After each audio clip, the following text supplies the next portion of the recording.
an adult child of a narcissist. Anna Valerius says, narcissistic design. Evil look. If a look could kill.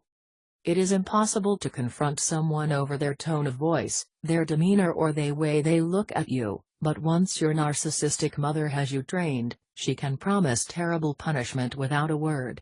As a result, you're always afraid, always in the wrong, and can never exactly put your finger on why. Characteristics of narcissistic mothers. My mother is a virtuoso at what is described above. I'm going to attempt to describe the look without the benefit of pictures.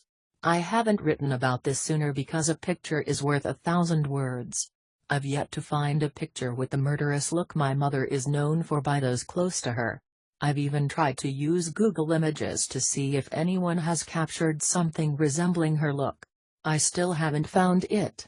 So, I'm going to try to describe it both as it appeared and the emotions it evoked and hope your imagination can do the rest. The quote above proves to me that the controlling look is not something that only my mother used. I'm sure that not only narcissistic mothers use the look. It can be an effective tool for any narcissist who has had opportunity to privately terrorize another human being into submission. I am certain, though, that the most effective training to fear a look is done when one is very young. Before the age of reason. Once your narcissistic mother has you trained, she can promise terrible punishment without a word. The terrifying look is terrifying to you because you were trained to perceive it as such. The look was accompanied by swift and terrorizing punishment when you were tiny. Like Pavlov's dogs, it didn't take long to associate that look with certain pain, both emotional and physical. Soon, she only has to flash you the look and you drop into line. Likely, all this training was accomplished before you could even talk. This means you react to it on a completely emotional, not rational, basis because you were trained long before your rational brain was up and running. Once you've been trained, the look is a subtle form of communication that the narcissist parent uses to keep you in line, especially when others are around. Without having to raise their voice, lift a hand, even move an inch out of their chair, you can be instantly persuaded that you are in deep trouble unless you stop what you're doing or saying that very moment. You fear you may still be in trouble even if you do stop instantly, which leaves your little heart quivering in fear for hours. This being said, all parents are able to communicate with their children with a look. Usually a raised eyebrow. The child's reaction to a parental look is a good indication whether or not in privacy that look is followed with terrorism. If a child suddenly looks like they are scared shitless, that look is not a benevolent warning enabling the child to decide to use self-control rather than have to endure discipline. Good parents do not rule their children with terror. They may communicate a warning with a look. A child has a choice at that moment. Proceed and be disciplined. Stop and all is well. Discipline is not terrorism. Narcissist parents do not discipline. They terrify their subjects into compliance. They make it so painful to go against them that you'll do just about anything to not displease them. Especially as a helpless child. What I'm describing is the look which is backed up with this type of emotional and physical terrorism.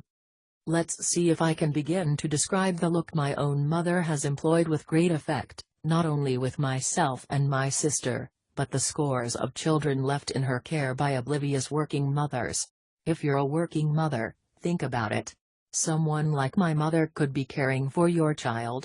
My mother was widely considered an excellent daycare provider. All her references would have been glowing. Think long and hard. I saw my mother use the below described methods on other people's children many, many times over the years. Back to the look. Her entire face tightens. Then the eyes slightly narrow. The nostrils flare subtly. The teeth. The teeth were the major player in her scary face. She would set her front top teeth onto her front bottom teeth, which you could perceive was happening even though her mouth is still closed. Then, she moves in on you swiftly. Suddenly, she is right over you, usually with a death grip on your arm. Maybe both arms. Her face is brought within inches of your own. Then the lips unfurl. She is hissing at you through her gritted teeth. She would actually grind them as she was hissing her anger at you. The face is totally demonic. She looks possessed with rage and you feel sure that it is all she can do to not kill you that very instant. As those teeth grind, her face starts to really contort. The bottom part of her jaw sets to the side as she grits and grinds her teeth. The tenseness in her face is entire. She looks like a barely controlled nuclear fission reactor. She never raises her voice. No, the more angry she is the more she whispers. But that whisper is right in front of your eyes. Your face is 2 inches from the demon woman as she hisses through her grinding teeth. This look is usually followed by a nass pounding. She may use her hand. She may get a shoe. She feels virtuous because she never uses a belt for beatings. Somehow, in her mind, the belt was excessive. Believe me, a rubber-soled sandal can hurt like hell. Now, this is how she deals with children, not autonomous adults. Keep in mind that the demon-possessed bitch face is saved for the most innocent and the most helpless. This means children, but it can also mean the elderly. I saw her grind her teeth at my dad's father, my grandfather, a time or two. My grandfather had the misfortune of spending his last years under my parents' roof as Parkinson's took him slowly. My mother was in charge of taking care of him. She hated him. She mostly controlled herself when I was around, but I saw the teeth gnash in his presence. Luckily for him, glaucoma had stolen almost 100% of his sight, and his ears didn't work so well either. I am fairly sure most of the subtleties were lost on him, though I'm also sure he knew my mother felt imposed upon by him. My daughter, when she was around 6 years of age, was around the summer my mother was taking care of her own mother. It was a 6-week period where my mother was giving her sister a break. Her mother had some dementia due to multiple strokes. My daughter was so shocked to see my mother spanking her own elderly mother that she's never forgotten it. I am sure my mother must have been giving her devil face to her mother.